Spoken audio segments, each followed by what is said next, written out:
Hello everyone, मैं हर्षवर्धन आप सबके साथ एक बार फिर क्लास 10th का सेकंड पार्ट लेके यहाँ पे आया हूँ। क्लास 10th फिजिक्स और चैप्टर हम लोग पढ़ रहे थे करंट इलेक्ट्रिसिटी। करंट इलेक्ट्रिसिटी में बच्चों ये सेकंड पार्ट है इसका। फर्स्ट पार्ट में हमने बात की थी, जनरल बातें की थी कि करंट क्या होता है, करंट की यूनिट क्या होती है, करंट की वजह से इलेक्ट्रॉन्स का मूवमेंट कैसे हो रहा था, और ओम्स लॉ के ऊपर किया था एक क्वेश्चन। हम लोग थोड़ा सा रिवाइज कर लेते हैं। ओम्स लॉ की अगर हम बात करें तो ओम्स लॉ हमने पढ़ा कि according to Ohm's law the potential difference applied across the conductors is directly proportional to the current threading through the conductor। यहां से हमारे पास आया था V proportional to I, V equal to IR, where R equal to resistance, where R equal to resistance. और हमने इसकी बात की थी कि ये एक पर्टिकुलर के लिए कांस्टेंट होता है, पर्टिकुलर पोटेंशियल पर्टिकुलर करंट पर। इसका हमने ग्राफ बनाया था। क्योंकि ये प्रोपोर्शनलिटी ग्राफ है, डायरेक्ट प्रोपोर्शनलिटी है, तो इसका ग्राफ आएगा कुछ ऐसे, where voltage is at Y axis and current is at X axis, and the slope of V versus I graph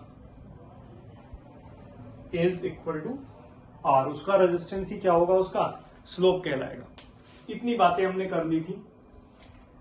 एक और बात, मुझे खास बात आप लोगों को बतानी थी। बात ये थी कि आपके पास जब एक कंडक्टर होता है और कंडक्टर पे आप लगा देते हैं एक बैटरी, तो चार्ज मूव करता है और इस मूविंग चार्ज को ही आप कहते हैं करंट। वो चार्ज मूव कैसे कर रहा है, जरा ये देखो, किसको आप करंट कह रहे हो। एक कंडक्टर है, this is the sign of resistor. Resistor को ही हम कंडक्टर कंसिडर करते हैं, यही कंडक्टर है, इसी में से हमें पास कराना है। And this is the sign of resistor. मैं साइन बता देता हूं, signs resistor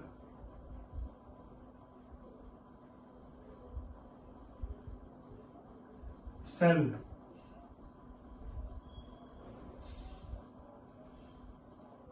battery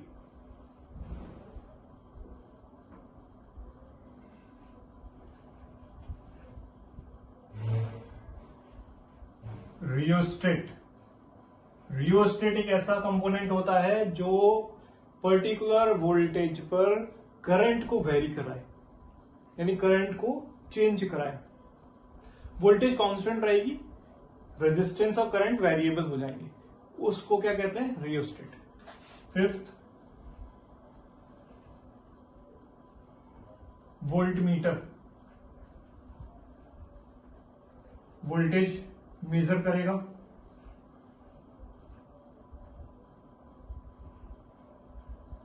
ammeter current को मेजर करेगा। ये सारे हमारे क्या है, मेजर साइंस हैं। एक और देख लो, सिलेबस में ज्यादा पूछा नहीं जाता बट फिर भी, गैल्वेनोमीटर। ये क्या है, गैल्वेनोमीटर। गैल्वेनोमीटर का काम क्या होता है, गैल्वेनोमीटर का काम होता है सिर्फ और सिर्फ करंट को चेक करना, इज इट अवेलेबल और नॉट, करंट को डिटेक्ट करना। तो डिटेक्शन ऑफ करंट में हम सिर्फ गैल्वेनोमीटर का यूज करते हैं। डायरेक्शन नहीं बताएगा, किधर प्लस है किधर माइनस, ये भी नहीं बताएगा। तो ये साइन है। मैं कह रहा हूं कि हमने एक ले लिया क्या, रेजिस्टर, और इस रेजिस्टर को हम सिंपल सर्किट बना के देखते हैं कि कैसा बनता है। तो एक रेजिस्टर को मैंने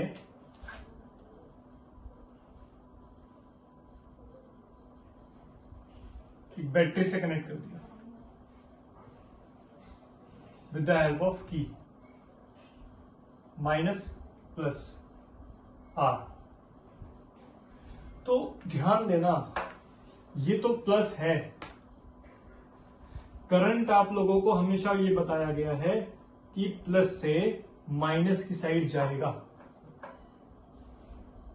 लेकिन मैंने आपको लास्ट वीडियो में बताया था और अभी फिर बता रहा हूं कि इलेक्ट्रॉन तो निगेटिव होते हैं और ये निगेटिव वाली साइड से ही निकलते हैं, यानी motion of the electron is like this.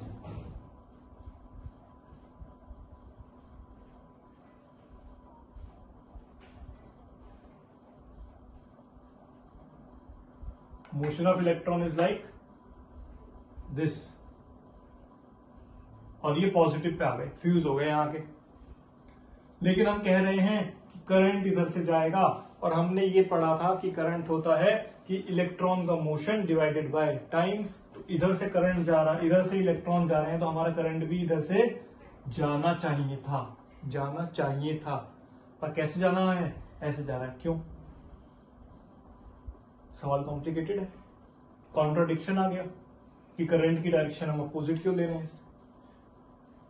इधर से इलेक्ट्रॉन जा रहे थे और इलेक्ट्रॉन के मोशन को ही डिवाइड कर दो टाइम से, फ्लो को डिवाइड कर दो टाइम से, तो करंट बन जाएगा। So the actual direction of current should be this, from negative to positive.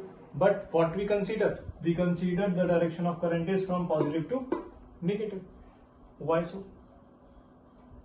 देखो, निगेटिव से पॉजिटिव की तरफ इलेक्ट्रॉन्स गए और यहां से जो करंट मिला उसको कहते हैं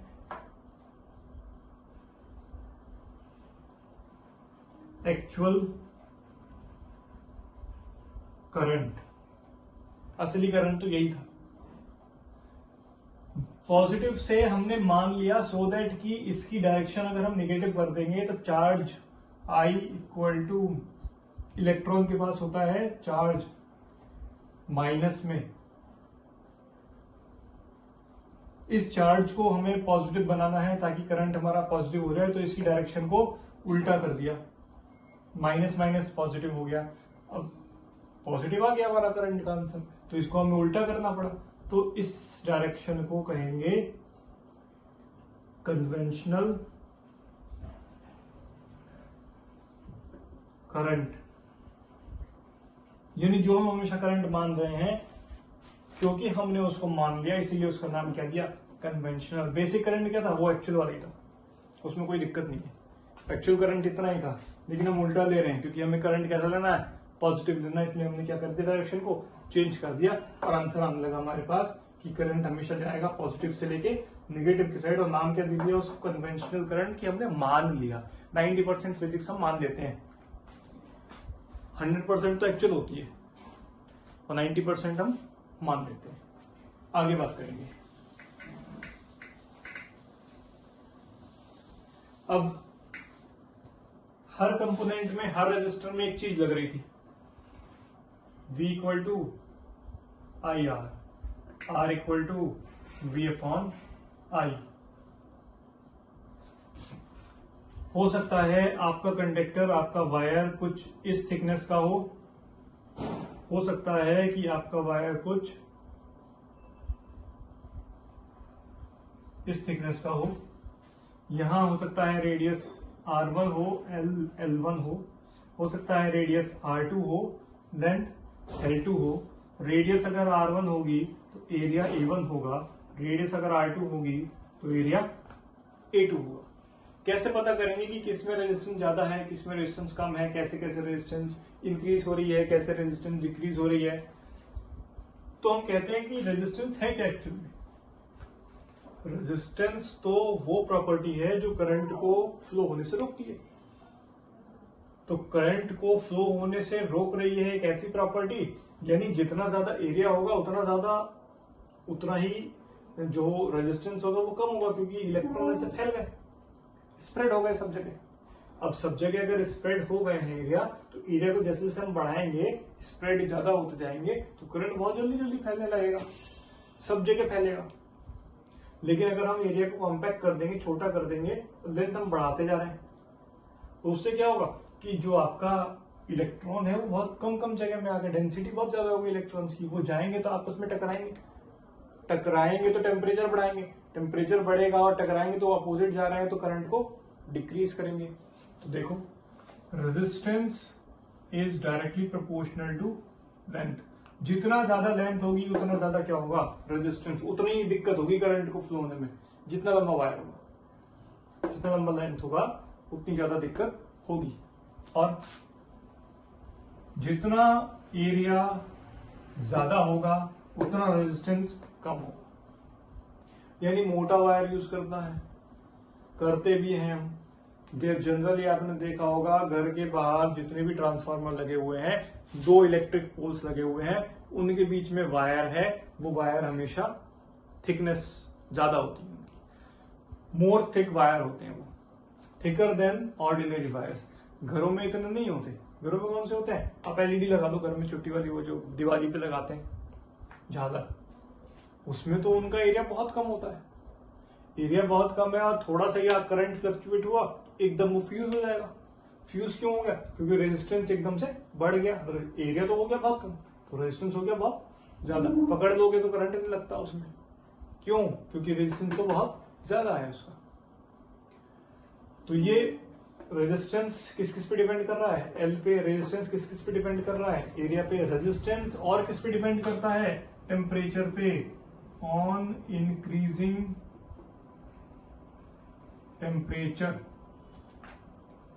आर इंक्रीजेस, आर कैसा, इंक्रीजेस। तो अब इसको कंक्लूड कर दो, कैसे कंक्लूड करना है देखो, हमने लिखा है यहां पे as R proportional to L and R proportional to 1/a, so R proportional to L upon A. Proportionality sign हटाओ, एक कांस्टेंट आ गया रो, कांस्टेंट क्या आ गया, rho, L upon A, where rho equal to resistivity and it is always constant for a material. Gold ले लो, gold के लिए इंडिया में ले लो, अमेरिका में ले लो, यहां ले लो, वहां ले लो, हर जगह रेजिस्टिविटी कांस्टेंट। सिल्वर ले लो, छोटा कर लो, बड़ा कर लो, कैसे ही कर लो, रेजिस्टिविटी पे कोई चेंज नहीं होता। चेंज कौन हो सकता है, रेजिस्टेंस। कब, जब लेंथ और एरिया को इंक्रीज या डिक्रीज करें। रो हमेशा कैसा है, कांस्टेंट है, इस पर कोई फर्क नहीं पड़ेगा, पड़ेगा सिर्फ एक बार, जब टेम्परेचर को इंक्रीज करोगे रेजिस्टिविटी इंक्रीज होगी, जब टेम्परेचर को डिक्रीज करोगे रेजिस्टिविटी डिक्रीज होगी। ठीक, आगे देखो, resistivity rho is equal to R A upon L. इसकी यूनिट, आर की यूनिट ओम्स, एरिया की यूनिट मीटर स्क्वायर, लेंथ की यूनिट मीटर, मीटर से मीटर कैंसिल, तो इसकी यूनिट हो गई ओम मीटर। कभी भी एम पहले ओम बाद में नहीं लिखना, अगर आप ऐसा लिखते हो तो ये कहलाया जाएगा मिली ओम्स। ऐसा इसीलिए कभी भी नहीं लिखते, क्या लिखते हैं, रेजिस्टिविटी इक्वल टू इसकी यूनिट में ओम मीटर, ओम मीटर। ठीक, अगर इसका रेसिप्रोकल हो जाए, जैसे हमने पहले भी बात की थी, reciprocal of resistivity equal to conductivity, इसको डिनोट करते हैं सिग्मा से, तो सिग्मा इक्वल टू 1/रो, सिग्मा इक्वल टू 1/रो। कि जैसे जैसे हम सिग्मा को देखेंगे, जैसे जैसे हम रेजिस्टिविटी डिक्रीज करेंगे कंडक्टिविटी इंक्रीज हो जाएगी, रेजिस्टिविटी इंक्रीज करेंगे कंडक्टिविटी डिक्रीज हो जाएगी। तो ये पूरी जो कहानी थी ये रेजिस्टिविटी की है। दोबारा समझो, R proportional to L, R proportional to 1/a, R का formula rho L upon A, rho का formula R A upon L. तो रेजिस्टिविटी की यूनिट आ गई रो ओम मीटर। और देखो, दोनों फॉर्मूले लिखूंगा, दोनों की लिखा करूंगा। कौन कौन से लिखूंगा, R equal to rho L upon A, rho equal to R A upon L. On increasing A, R decreases, on increasing L, R increases, and vice versa. तो आर बढ़ाओगे, सॉरी एल बढ़ाओगे, आर बढ़ेगा directly, A बढ़ाओगे R कम हो जाएगा, ए कम करोगे are बढ़ जाएगा। लिख मेरा वाइस वर्सा, मतलब उल्टा भी इसका पॉसिबल। यहां आ जाओ, on A increasing R constant, sorry rho constant, on L increasing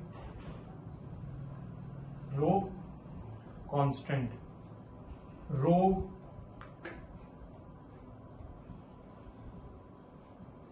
depends upon point number 1 temperature,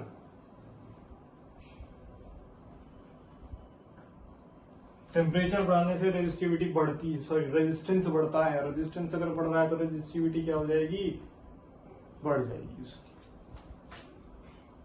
दूसरा नेचर ऑफ मटेरियल, गोल्ड के लिए अलग, सिल्वर के लिए अलग, डायमंड के लिए अलग, सबके लिए रेजिस्टिविटी अलग अलग। ऐसा नहीं कि जो गोल्ड की है वही किसकी हो जाए, आयरन की, नहीं।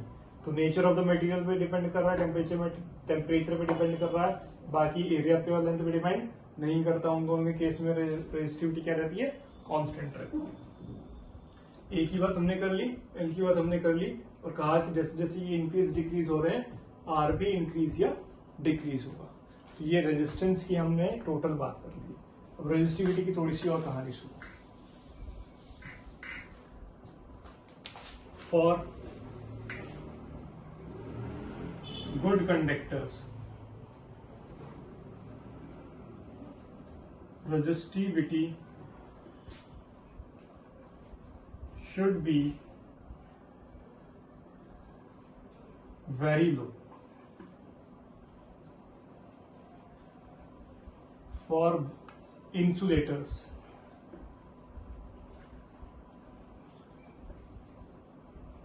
resistivity should be high. For alloys, resistivity is moderate. alloys के लिए भी एंड सेमीकंडक्टर्स के लिए, सेमीकंडक्टर्स के लिए भी और alloys के लिए भी रेजिस्टिविटी क्या रहेगी, हमेशा मॉडरेट रहेगी। बाकी गुड कंडक्टर है, रेजिस्टिविटी बहुत कम होनी चाहिए, यानी इसमें 10 to the power -6 से 10 to the power -12 ohm metre. Insulator है, हाई होनी चाहिए, 10 to the power 4 से लेके 10 to the power 12 तक ओम मीटर। बाकी जो मीडियम रेंज बची है उसके लिए सेमीकंडक्टर्स और एलॉयज आते हैं। अब एक बात और, क्वेश्चन बहुत पूछा जाता है कॉम्पिटिटिव एग्जाम्स में, बोर्ड एग्जाम्स में, आपके स्कूल एग्जाम्स में। क्या क्वेश्चन है? क्वेश्चन है कि why alloys are used over good conductors as heating elements। Question, तो रेजिस्टिविटी तो बहुत कम है, तो अच्छा कंडक्टर तो वही होगा जिसकी रेजिस्टिविटी कम होगी। लेकिन एलॉय क्यों यूज करते हैं? एलॉय हम इसलिए यूज करते हैं because reason 1, resistivity is low and melting point is high। melting point high है इसलिए मेल्ट होगा ही नहीं।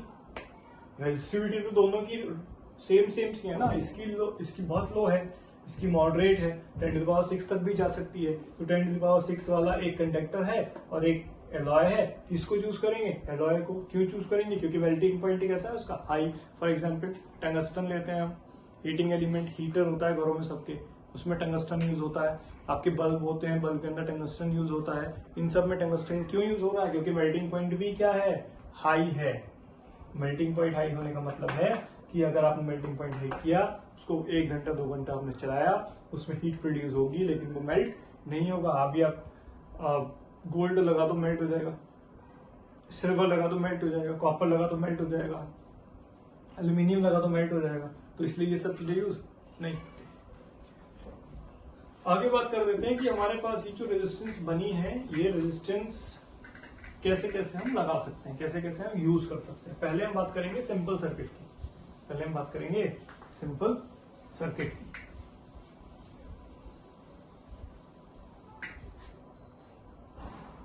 देखो बच्चों, सिंपल सर्किट का डायग्राम।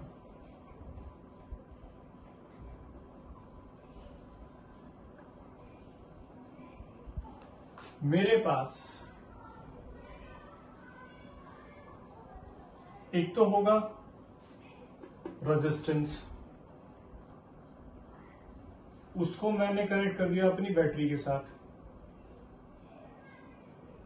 Plus minus. उसको मैं कनेक्ट कर दूंगा एक की के साथ। इस रेजिस्टेंस को मैं कनेक्ट करूंगा एक एमीटर के साथ, और इस बैटरी को मैं कनेक्ट करूंगा वोल्ट मीटर के साथ। हमेशा ध्यान रखेंगे, साइन में बच्चे बहुत गड़बड़ करते हैं। साइन किधर लेना है, जिधर बैटरी का पॉजिटिव है वोल्ट मीटर एमीटर का भी पॉजिटिव उधर ही होगा, जिधर बैटरी का निगेटिव है वोल्ट मीटर एमीटर का निगेटिव भी उधर ही होगा। कि आप पूरी कर दो, ये एमीटर, ये वोल्ट मीटर, ये बैटरी और ये रेजिस्टेंस। रेजिस्टेंस की जगह बल्ब भी बनाया जा सकता है, इसको ऐसे भी बना सकते हैं, दिल जैसा बन गया, बल्ब भी बना सकते हैं। तो फिलहाल हम लोग बल्ब नहीं बना रहे, फिलहाल हम लोग क्या बना रहे हैं, रेजिस्टेंस बना रहे हैं। बल्ब में अंदर रेजिस्टेंस होता है, टंगस्टन है ना, तो टंगस्टन के अंदर भी रेजिस्टेंस होगा। ऑब्वियसली कोई भी आप इलेक्ट्रिकल अप्लायंस लगाओगे उसके अंदर क्या होगा, एक रेजिस्टेंस तो ऑफ कोर्स होगा ही। तो ये है सिंपल सर्किट। क्या क्या लगाया, रेजिस्टेंस लगाया, एमीटर लगाया, बैटरी लगाई, वोल्ट मीटर लगाया। कभी कभी क्या करते हैं हम, देखो होशियारी, इस की जगह लगा देते हैं एक रियोस्टेट, सो दैट बैटरी का पोटेंशियल चेंज ना हो लेकिन करंट बार बार बदलता रहे। इसको हम स्लाइड करेंगे, ये एरो है ना, इस स्लाइडर है, इसको हम स्लाइड करेंगे, यहाँ तक का लेना है, यहाँ तक का लेना है, यहाँ तक का लेना है, यहाँ तक का लेना है। कभी करंट ज्यादा, कभी करंट कम, रेजिस्टेंस को वेरिएबल करा देंगे, लेकिन पोटेंशियल में कभी भी कोई चेंज नहीं आएगा। फिलहाल हम ऐसी होशियारी नहीं करेंगे, लैब में आप लोगों को करके देख सकते हैं। ये बहुत आसान सा एक्सपेरिमेंट है, इसी डायग्राम के हिसाब से आप सब कुछ कनेक्ट कर लो और उसको करके देख लो, अलग अलग पॉइंट पर अलग अलग रीडिंग ले लो। ये हमारा क्या है, सिंपल सर्किट। क्वेश्चन आता है, दो important question, why ammeter is connected in series, why voltmeter is connected in parallel। ये पैरेलल का साइन बना दिया मैंने, मैथ्स वाला।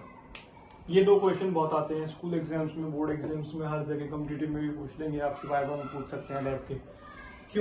क्यों कर रहे हैं ऐसा, एमीटर को क्यों नहीं लगा दिया हमने पैरेलल में, वोल्ट मीटर को क्यों नहीं लगा दिया हमने सीरीज में। पहले तो एक बात समझो कि सीरीज का मतलब समझते हो, आगे समझाऊंगा डिटेल में, समझो। एमीटर को हमने इसके साथ साथ लगा दिया सीरीज में क्योंकि हमें क्या कैलकुलेट करना है, करंट।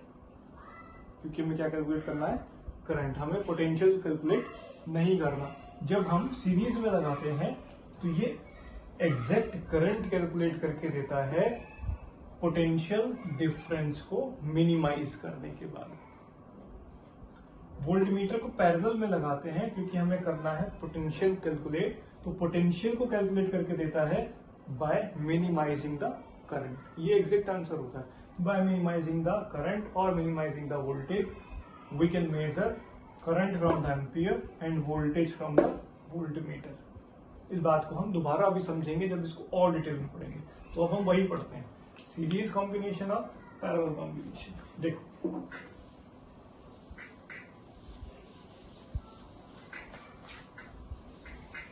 सीरीज कॉम्बिनेशन डाल दो, क्या डाल दो, सीरीज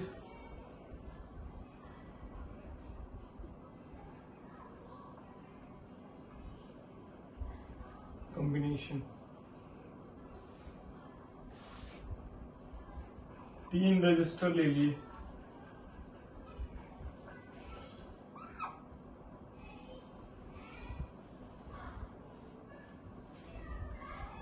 बैटरी के साथ कनेक्ट कर दिया, V वोल्ट की बैटरी है, प्लस माइनस की लगा दी, R1 ले लिया, R2 ले लिया, R3 ले लिया। कितने वायर हैं? एक ही वायर है, एक ही तार है, बीच बीच में बल्ब लगाया 3, तो एक ही वायर है, एक ही तार है, एक ही वायर है। यहां से एक करंट जाएगा I, वो इसमें भी I रहेगा, इसमें भी I रहेगा, इसमें भी I रहेगा। तो I equal to constant, I equal to constant. जब ये I R1 से मिलेगा तो बनाएगा V1, IR1, और यहां तक की पोटेंशियल हो जाएगी आपकी V1। जब ये IR2 से मिलेगा तो बनाएगा V2, IR2, यहां से यहां तक की हो जाएगी V2। जब ये R3 से मिलेगा तो बनाएगा, बोलो, V3, और V3 क्या हो जाएगा, IR3। लेकिन I तो कांस्टेंट था तीनों में, क्योंकि एक ही तार है और एक ही तार में एक ही करंट जा सकता है, 8-10 तो जा नहीं सकते। तो एक ही तार है तो इसमें एक ही करंट जा रहा था। लेकिन ये जो करंट था अलग अलग रेजिस्टेंस से मिलके अलग अलग पोटेंशियल बना रहा है, V1 बनाया, V2 बनाया और V3 बना दिया। तो फिर ये जो V होगा ये इन तीनों के क्या इक्वल होगा, ऑफ कोर्स इक्वल होगा। तो लगाओ V equal to V1 plus V2 plus V3, V should be IR, V1 should be IR1, V2 should be IR2, V3 should be IR3। सभी I से सभी I क्या हो जाएंगे, कैंसिल। ऐसे कैंसिल कर दो, क्या हो सकता है आपके चेक करने वाले बुरा मान जाए।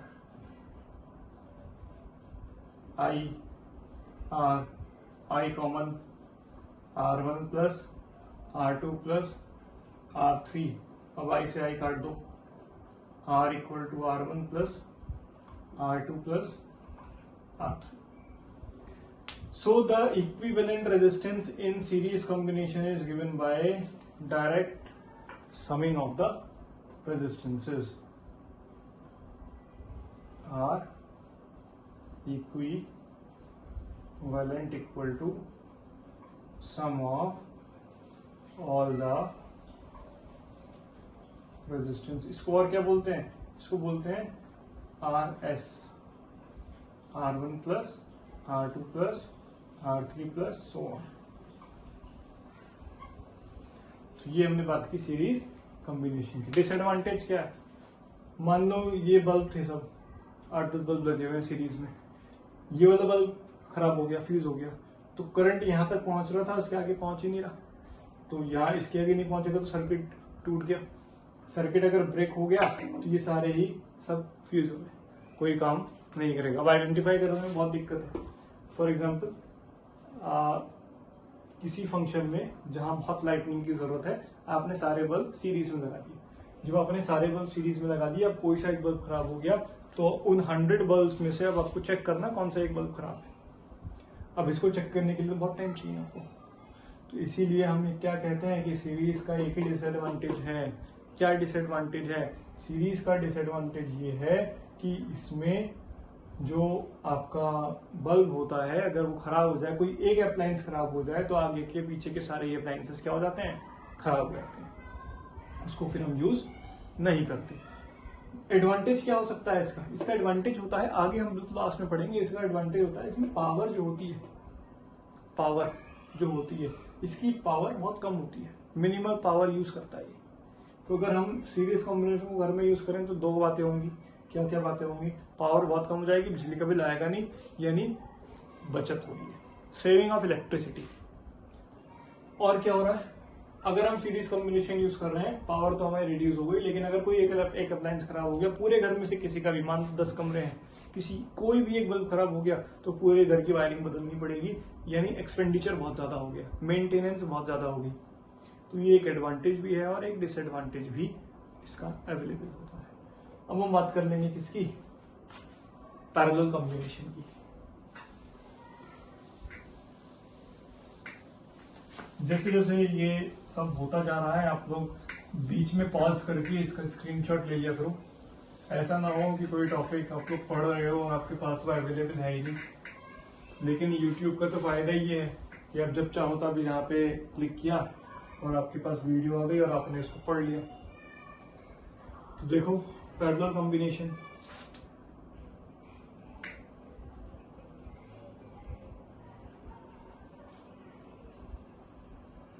अब की बार भी हम 3 ले लेंगे रजिस्टर।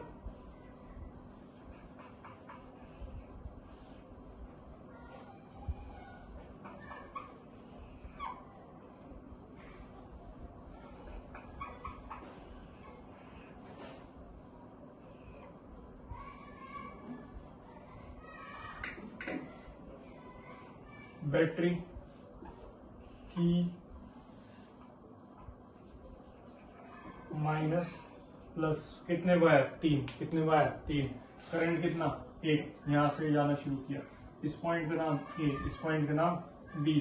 पहला रजिस्टर R1, दूसरा R2, तीसरा R3। ए पॉइंट और बी पॉइंट के बीच R1 है और ए की पोटेंशियल प्लस और बी की पोटेंशियल माइनस V, कोई दिक्कत नहीं। V R2B, ए और बी के बीच में है यानी पोटेंशियल सेम। R3B, ए और बी के बीच में है यानी पोटेंशियल वापस सेम। एक वायर था, उसमें एक करंट ए तक पहुंचा और वही करंट वापस भी आना चाहिए I, लेकिन जब वो ए पर पहुंचा तो उसके पास 3 तार थे, 3 वायर थे, किसमें जाएगा? इसमें जाएगा, इसमें जाएगा, इसमें जाएगा। कंफ्यूज हो गया बेचारा, तो उसने अपने आप को 3 अलग अलग पार्ट से डिवाइड कर दिया। May be equal, may be different. Equal कब? जब R1, R2, R3 इक्वल होंगे। अलग अलग कब? जब ये तीनों अलग अलग होंगे। तो यहाँ इसमें R1 में I1, R2 में I2, R3 में I3। क्लियर है बिल्कुल? V equal to I1 R1, V equal to I2 R2, V equal to I3 R3। Also total I कितना होगा? I1 plus I2 plus I3। V equal to IR by V equal to IR। I की value V upon R equal to I1 की value V upon R1, similarly V upon R2, similarly V upon R3। V common 1 upon R1 plus 1 upon R2 plus 1 upon R3। V upon R, V से V cancel हो गया। यहाँ पे क्या बना? 1 upon R equal to 1 upon R1 plus 1 upon R2 plus 1 upon R3। This is the resistance. कौन सी?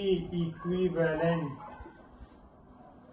EQ dot बोलते हैं इसको, और क्या बोल सकते हैं? RP, पैरेलल कॉम्बिनेशन का 1 upon R1 plus 1 upon R2 plus 1 upon R3 plus so on.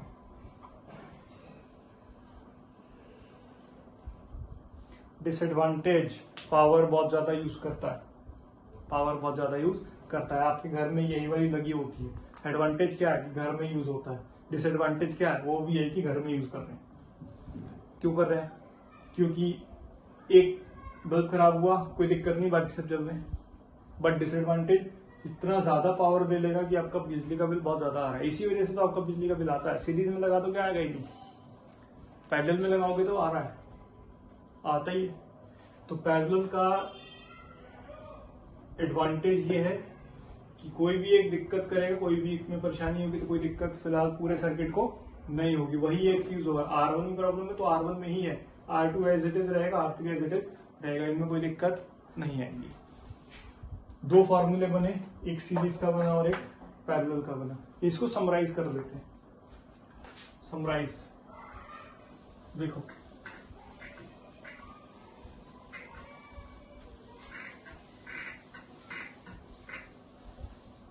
Summarise कैसे करेंगे? सीरीज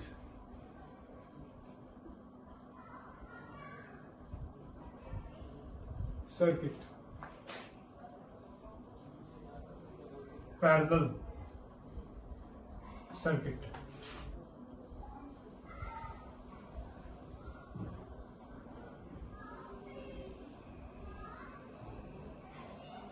पहला point,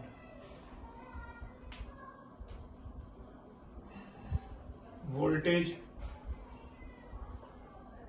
divides, voltage constant, current constant, current divides R equal to R1 plus R2 plus R3 plus so on, and this is known as RS. 1 upon RP equal to R1, 1 upon R1 plus 1 upon R2 plus 1 upon RP and so on. So resistance in parallel and resistance in series, ये पूरा है आपका concept. तो हमने बात कर ली, resistance की बात कर ली, रेजिस्टिविटी की बात कर ली, सीरीज सर्किट बात कर ली और पैरेलल सर्किट की बात कर ली। एलॉयज का यूज करते हैं उसके बारे में बात कर ली, रेजिस्टिविटी कम ज्यादा होती है उसके बारे में बात कर ली, रेजिस्टेंस कम ज्यादा होगा उसके बारे में बात कर ली। तो ये काफी सारी हम लोगों ने यहाँ पे बात कर ली है। फिलहाल अगर हम बात कर लें, जूल्स लॉ ऑफ हीटिंग बचा है आपका सिर्फ थ्योरी में, तो अगर हम जूल्स लॉ ऑफ हीटिंग की बात कर लें तो बहुत जल्दी से मैं उसको आपको एक्सप्लेन करता हूँ, समझने की कोशिश करना। Joules law of heating, heating का लॉ है यानी गर्म कर रहा होगा, हीटिंग का लॉ है टेम्परेचर को इंक्रीज कर रहा होगा, हीट निकालेगा, हीट की यूनिट जूल यानी एनर्जी की बात हो रही है, एनर्जी का मतलब वर्क की बात हो रही है। जूल्स लॉ ऑफ हीटिंग, देखो आराम से ध्यान से, joules law of heating, power होती है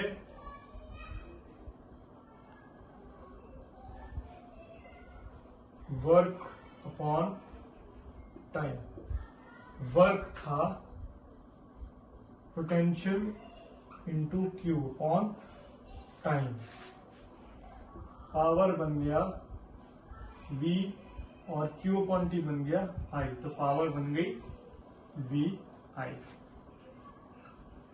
हीट होता है पावर इंटू टाइम, तो हीट बन गया VIT, हीट बन गया VIT, बिल्कुल सीधा सीधा चल रहा है। Power equal to work upon time, VQ upon T, Q upon T is current, power equal to VI। Heat is power into time, तो पावर की value VIT as it is, as V equal to IR, H equal to I square RT। Value मिल गई एक और, इसको ले रहे हैं इक्वेशन A, इसको ले रहे हैं इक्वेशन B। ऑल्सो किसकी वैल्यू पुट करी थी? V की, अब की बार किसकी कर दो? I की। Also I equal to V upon H equal to V square upon T square RT, T से T cancel, H equal to V square R upon T। तीन फॉर्मूले,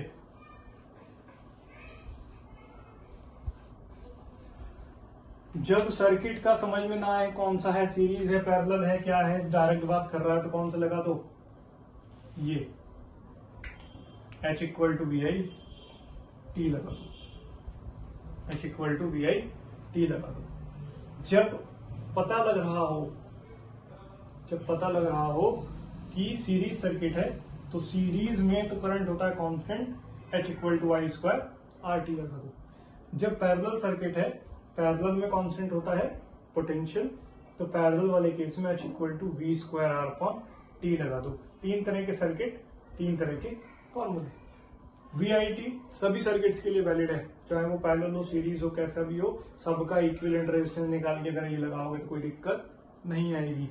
सबको सीरीज में लेके ये लगाओगे कोई दिक्कत नहीं आएगी, किसी भी सर्किट में ये लगाओगे कोई दिक्कत नहीं आएगी। लेकिन अगर स्पेसिफिकली आपको निकालना हो और समझ में ना आ रहा हो क्या करना है, तो तीनों फॉर्मूले हैं, तीनों का यूज करके देख लो कि कैसे कैसे आप निकाल सकते हो।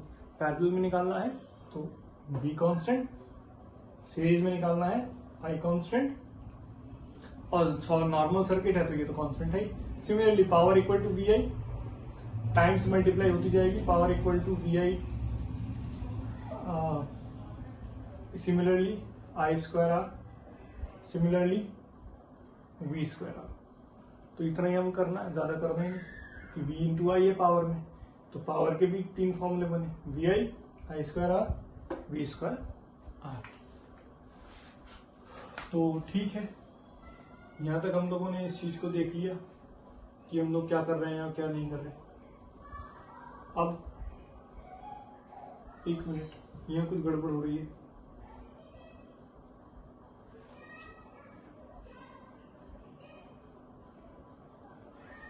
ओ, यहां तो आर आएगा ना, आर स्क्वायर, ये आर से आर कैंसिल किया मैंने, V square T upon V square upon R into. तो ये 3 बेसिक से फॉर्मूले हैं, और ये क्या कहला रहा है, ये पूरा जूल्स लॉ ऑफ हीटिंग कहला रहा है। तो जूल्स लॉ ऑफ हीटिंग आप लोग यहाँ से पॉज कर लीजिए, स्क्रीनशॉट लीजिए, ध्यान से समझिए। Power equal to work upon time, V Q upon T, Q upon T को लिखा I, heat equal to P into T, H equal to V I T, V equal to I, R H equal to I square R T, also I equal to V upon R H equal to V square upon R square into R into T, R से R cancel, H equal to V square T upon R. यहाँ तक हमने बात कर ली। अब हमारे जो circuit होते हैं उसमें एनर्जी, या आपसे मैं बात करूं, आपके जो घर में जो बिल आता है एनर्जी का, वो यूनिट्स में आता है। क्लास 9th में भी आपने इस चीज को पढ़ा था कि H equal to I square R T होता है।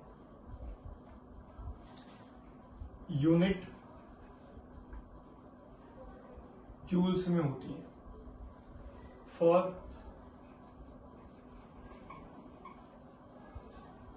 Commercial purpose, for commercial purpose. हम लोग देखें तो unit of energy equal to kilowatt hour, जिसको आप कहते हैं 1 यूनिट। तो 1 unit equal to 1 kilowatt hour equal to, kilo का मतलब 1000, वाट का मतलब जूल अपॉन सेकेंड, आवर का मतलब 3600 सेकेंड, सेकेंड से second cancel, 3.6 10 to the power 6 joules. तो 1 यूनिट में इतने किलोवाट आवर और इतने क्या हो गए, जूल हो गए। ये आपका कमर्शियल यूनिट ऑफ एनर्जी की हमने बात कर ली। अब इस चैप्टर की थ्योरी आप लोग पूरी कर चुके हैं, चैप्टर की थ्योरी आप लोग पूरी कर चुके हैं।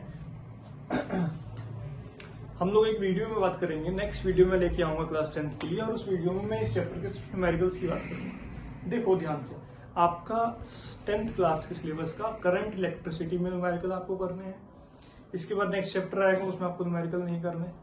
फिर आएगा आपका ऑप्टिक्स कर रहे हैं, ऑप्टिक्स, उसमें आपको न्यूमेरिकल करने हैं। फिर बाकी दोनों में न्यूमेरिकल नहीं करने।